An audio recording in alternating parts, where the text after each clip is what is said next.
रण क्षेत्र में एक दिन रावण ने कहा हनुमान जी के पास जाकर कि अरे हनुमान, तुम बड़े वीर हो, आओ तुम में और मुझ में एक युद्ध हो जाए। हनुमान जी ने कहा कि मुझे क्यों तकल्लुफ दे रहे हैं, इसके लिए मेरे प्रभु हैं। रावण ने कहा अरे वो युद्ध नहीं, खाली एक घुसे का, एक घुसा तुम मारोगे, एक घुसा मैं मारूंगा। हनुमान जी बोले मंजूर है। रावण ने कहा कि मारो, पहले तुम ही मारो। हनुमान जी बोले कि नहीं, आप मार लीजिए ना, ऐसा ना हो कि आपकी बारी न आए, आप पहले मार लीजिए। अब हनुमान जी वज्रासन में बैठे हैं और प्रभु को याद किया। इधर रावण अपनी 20 भुजाओं को एक साथ बांधता है, पूरी ताकत के साथ हनुमान जी पर एक घूसा का प्रहार किया। तो गोस्वामी तुलसीदास जी लिखते हैं इसको कि जान टेक कभी घूमे नहीं गया। हनुमान जी को कुछ नहीं हुआ, हनुमान जी जैसे तैसे। अब ये रावण 20 आंख खोले और बंद करे, हनुमान जी स्वस्थ है कि नहीं? हनुमान जी बोले चिंता मत करो, मैं ठीक हूँ, अब तुम्हारी बात है, अब तैयार हो जाओ। रावण बोला तैयार नहीं, क्या कर सकते हैं। रावण बैठा, हनुमान जी पूरी ताकत लगाए और घूसे को ऊपर किया, जय श्री राम करके जो ही चले, तब तक देख रहे हैं घूसा नहीं चल रहा। ऊपर देखे तो ब्रह्मा जी और शंकर जी पकड़े थे। ब्रह्मा जी ने कहा कि मैंने इसको वर दिया है, आजय राम कथा समाप्त। आजय राम जी लंका में ही है, इसी के लिए राम जी ने अवतार लिया है, आप इसका 25% ही बल लगाइए। हनुमान जी ने कहा ठीक। उसका 25% बल से ही मारा हनुमान जी ने और रावण को मूर्छा आई। लंका कांड में इसका विस्तृत वर्णन है। जब मूर्छा से जागृत हुआ रावण, तो रावण कहता है कपि बल विपुल सराहन लागा, कहता है बहुत सुंदर, बहुत बल है तुम। हनुमान जी बोले बल तो इन्होंने देखने नहीं दिया, तुम बताने लायक बचते ही, तब बल माना जाएगा। तो 3 घुसे का प्रयोग किया और तीनों सुधारने के लिए।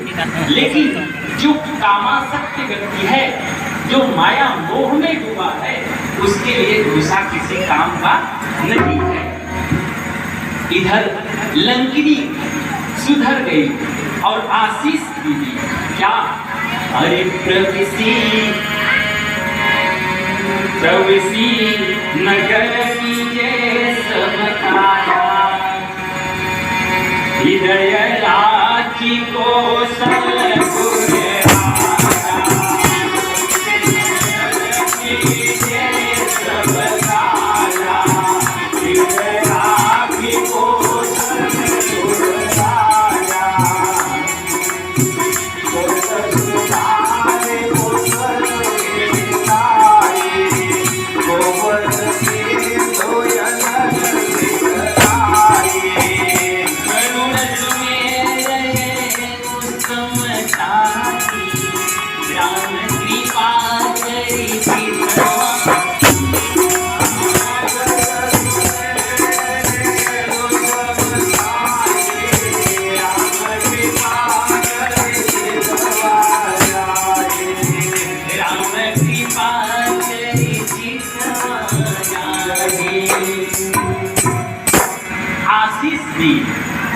लंकिनी क्या है? रजोगुणी माया। मैं पहले ही निवेदन किया, रजोगुणी माया को सत्संग मिल जाए तो संभल जाती है।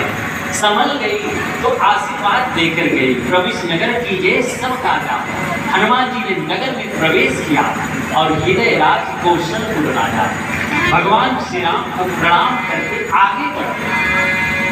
ये सत्संग की महिमा है। यहाँ गोस्वामी तुलसीदास जी ने एक ही दोहे में सत्संग की महिमा कर दी। तात स्वर्ग और सुख हरि किला तुलनतानी सकल मिली, जो सुख लव सत्संग। सत्संग की बहुत अपूर्व महिमा है। समयाभाव भी है, यात्रा लंबी है, इसलिए कुछ व्यास पद्धति से और कुछ समाज पद्धति से हम आप आगे बढ़ेंगे, इसमें आपका सहयोग। हनुमान जी प्रवेश किए और देखते हैं क्या कि सारे लोग यहाँ कहते हैं कि मंदिर मंदिर प्रतिकर शोधा, देखे कहता है अगणित योद्धा। हनुमान जी से किसी ने कहा कि हनुमान जी राक्षसों का महल आपको मंदिर दिख रहा है। हनुमान जी बोले कि माँ जानकी यदि मड़ई में होंगी तब भी वो मंदिर है, बिटौरे में बैठी होंगी तब भी वो मंदिर है। क्या मतलब है? माँ जानकी माने भक्ति, माँ सीता को भक्ति कहा गया। भक्ति जहां भी रहेंगी वो मंदिर ही है, और वो मंदिर ही किस काम का जिसमें भक्ति ही ना हो, राजनीति हो। क्या गजब तुलसीदास जी ने कहा कि मंदिर मंदिर प्रति कर शोधा, देखे जहतन अगणित योद्धा। योद्धा माने योद्धा, जिस मंदिर में पुजारी बैठे हो वहां योद्धा बैठे, वहां भक्ति रहेगी। हनुमान जी आगे बढ़ते हैं और बढ़ने के क्रम में एक चीज देखा हनुमान जी ने। क्या देखा?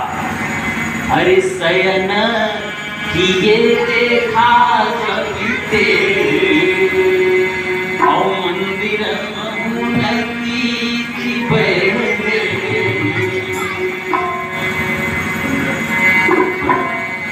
तो नहीं, शयन किए देखा कभी नहीं, सबको सोते हुए देखे। अच्छा, एक प्रश्न है, लंका सोने की थी क्या? वैसे सोने की थी अथवा नहीं, इसमें सोने वाले खूब थे और 6-6 महीना सोने वाले थे। इसलिए तो इन्होंने कहा शयन किए देखा कभी देखी, लेकिन मंदिर मोहम्मद देख ही बैठे।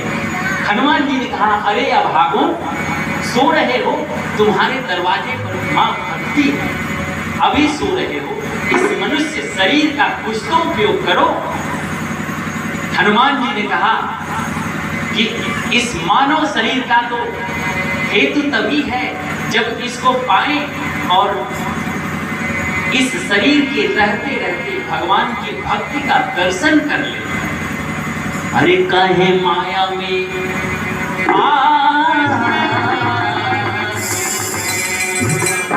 अरे काहे माया में भुलाइल बार तोता हो। एक तोता भाई, सब तोता, हम तोता है, हम आपको नहीं कहते हैं। अरे काहे माया में भुलाइल बार तोता हो, खोता छोड़ के जाए काहे माया में भुलाइल बार तोता हो, खोता छोड़ जाए काहे माया में भुलाइल बार तोता हो, खोता छोड़ जाए। रोई है बेटा बेटी चाहे छोटा पोता हो, खोता छोड़ जाए काहे माया में भुलाइल बार तोता हो, खोता छोड़ जाए काहे माया में भुलाइल बार तोता हो, खोता छोड़ जाए। इस खोता को छोड़कर आपको भी जाना है, मुझे भी जाना है। अस्तु इस खोता को रहते रहते बना लीजिए।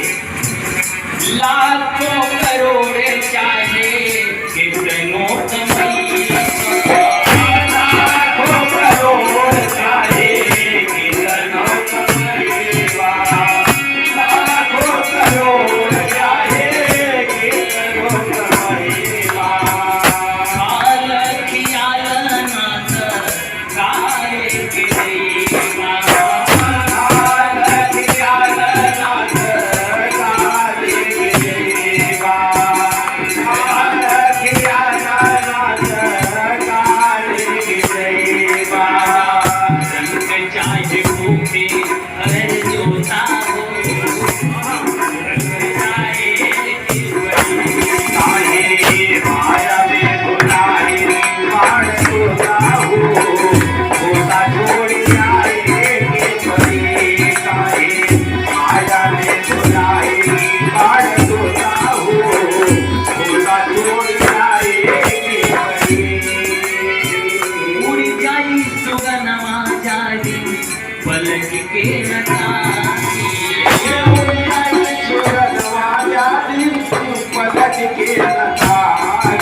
वस्त्र नहीं रहता, सब वस्त्र निकलवा देते। इस वस्त्र से इतना मोह है, कोई बच्चा इसमें कीचड़ लगा दे तो क्रोध में उसको डांट देते हैं, उसको निकाल देते हैं। यहाँ कहे तो हर खुल जाए पहिरल लगोटा हो, छोटा छोड़ जाए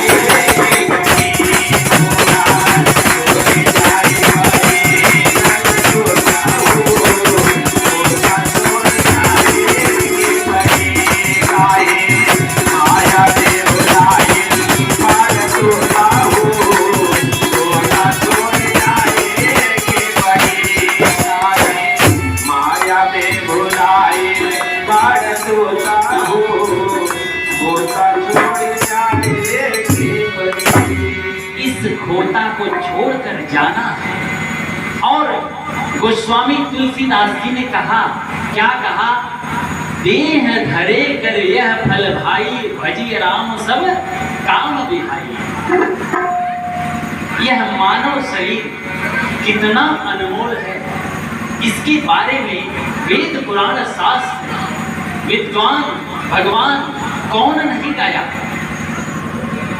भगवान श्री राम ने जब लीला संवर्धन किया और लीला समाप्त होने के बाद श्री उत्तर कांड में विशेष चर्चा इस मानव तत्व पर करते हैं, जिसे हम आप बड़े प्रेम से श्री राम गीता कहते हैं। उसकी एक चौपाई में गाऊंगा। भगवान श्री राम कहते हैं कि बड़े भाग मानुष तन पावा। इस मनुष्य तन की बहुत विशेषता। एक बार ब्रह्मा जी के पास सारे जानवर गए, गाय गई, भैंस गए, गधे गए, पक्षी गए, सब लोग गए और सबने एक स्वर में शिकायत किया, क्या कि ब्रह्मा जी ये बड़े भाग मानुष तन पावा का मतलब बताइए। ब्रह्मा जी ने कहा, अरे भाई जो मनुष्य में है, मनुष्य शरीर में है, वो तुम में नहीं है। दुर्लभो मानुषो देहो देहि नाम क्षणभंगुर। तब तक घोड़े ने कहा, अरे ब्रह्मा जी आप ये बताइए कि मेरे पीठ पे कितने लोग बैठ सकते हैं। तो इस मनुष्य ने एक क्या बनाया, 8-10 लोगों को ढोता है, बताइए हमारी क्षमता है। ब्रह्मा जी मौन।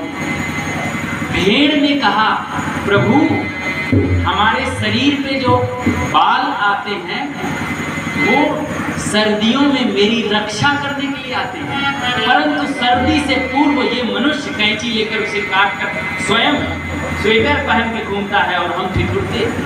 ये न्याय है? ब्रह्मा जी मौन। गधा ने कहा कि क्या मैं जिंदगी भर लादी ही ढोऊंगा। आदि आदि सभी जानवरों ने शिकायत की। ब्रह्मा जी ने कहा, न्याय ऐसे होने वाला नहीं है। जब तक दोनों पक्ष सामने न हो, मनुष्य का प्रतिनिधि बुलाया गया।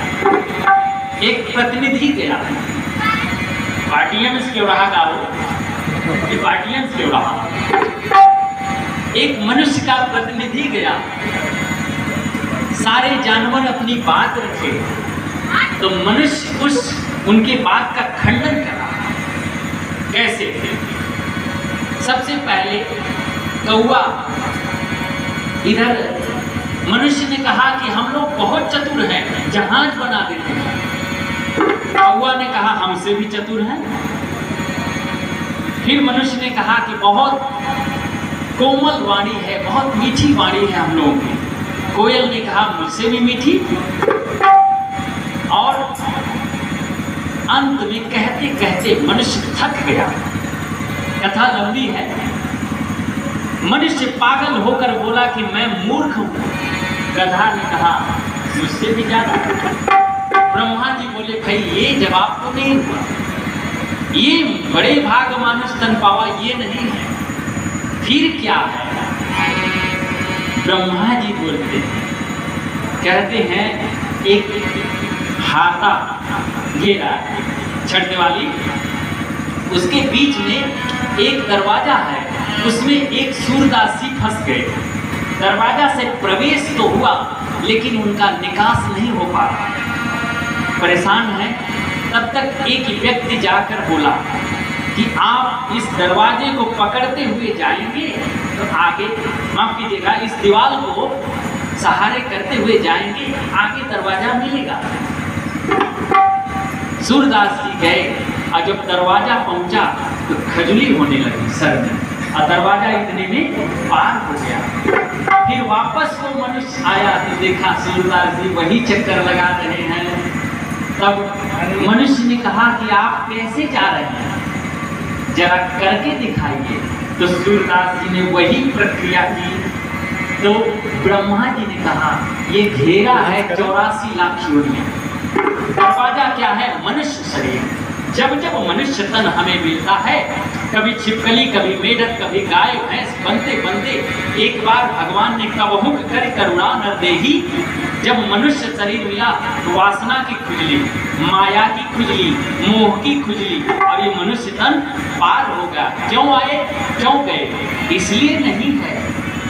ये कहते हैं कि मनुष्य तन अनमोल है, बड़े भाग मानुष तन पावा। जानते हैं ये सत्संग किनके लिए है? अगर 2 चक्का की गाड़ी है उसके लिए स्टैंड जरूरी है, गिर जाएगी। क्या 4 चक्का में स्टैंड रहता है? नहीं ना। 4 चक्का जहां ब्रेक मार के छोड़ दीजिए वहां से जाने वाली नहीं। 4 चक्का कौन है? जानवर है, चौपाया। इन्हें सत्संग की जरूरत नहीं है, सत्संग रूपी ब्रेक। लेकिन 2 चक्का हमारे आपके लिए सत्संग अनिवार्य है। हम लोग गिर जाएंगे। क्यों? एक कुत्ता जब जन्म लेता है तो उसे जन्म से मृत्यु तक कुत्ता ही रहना है। लेकिन बड़े शर्म की बात है, हम आपको नहीं कहेंगे, मैं खुद को कह रहा हूं, हम मनुष्य पैदा हुए हैं लेकिन मनुष्यता नहीं रह जाती है। इसलिए बीच बीच में सत्संग जरूरी है, सत्संग रूपी स्टैंड। इसलिए बड़े भाग मानुष तन पावा, सुर दुर्लभ सब ग्रंथ ही गा। तब तक जिन हनुमान जी को लंका में मंदिर दिख रहा था उन्हीं को अरे भवन कपुनी दीख सुहावा, तेरा बेल बनावा।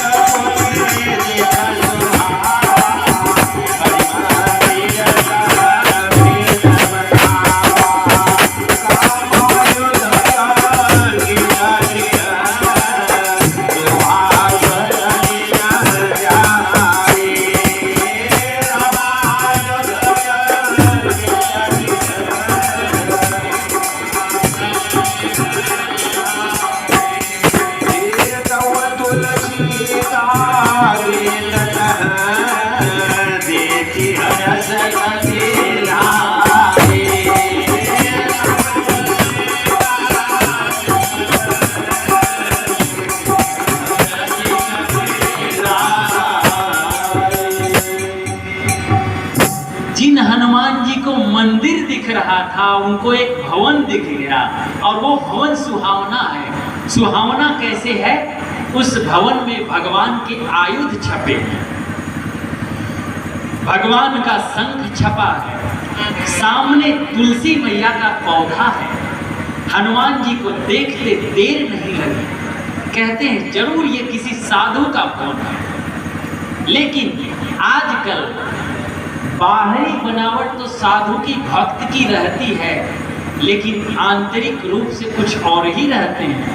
हनुमान जी ने विचार किया, लंका निश्चर निकर निवासा, और यहाँ कहाँ सजन करवासा।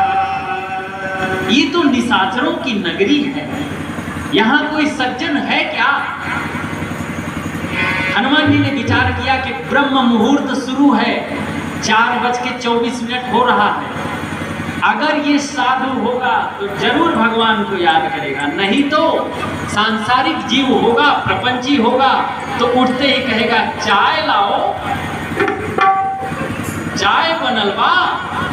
ऐसा नहीं, हनुमान जी समझे तब तक ब्रह्म मुहूर्त था ही। विभीषण जी ने कहा कि राम राम तेहि सुमिरन कीन्हा। राम राम का स्मरण किया। कौन? विभीषण जी ने। हनुमान जी को कर्णप्रिय लगा। 123 हनुमान जी को कर्णप्रिय लगा। तो हनुमान जी सोचे कि जब ये राम राम किए हमें अच्छा लगा तो हम भी राम राम करेंगे तो विभीषण भैया को अच्छा लगेगा। तब हनुमान जी भी ने कहा कि राम राम राम राम तेहि सुमिरन कीन्हा। जैसे अपने उत्तर प्रदेश में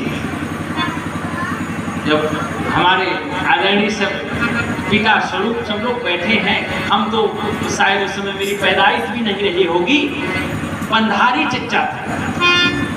उनको जब स्टेज पर खड़ा कर दिया जाता था वो गाने लगते थे। साक्षात सरस्वती जीवा पे वास करती थी। उसी प्रकार से हमारे बिहार के छपरा में एक महाशय हुए, अब तो नहीं रहे। देखिए इंद्रदेव भी प्रसन्न होंगे और अपनी ओर से उपस्थिति दर्ज करा रहे हैं।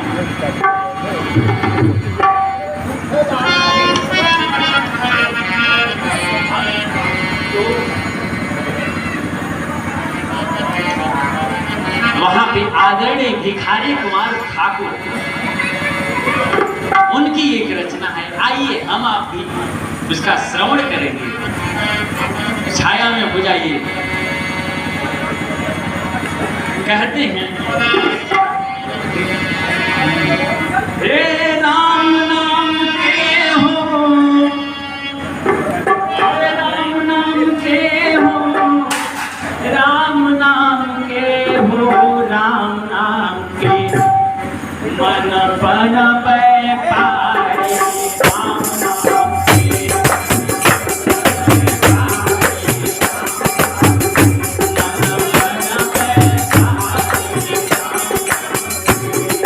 राम नाम के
हमारे इतने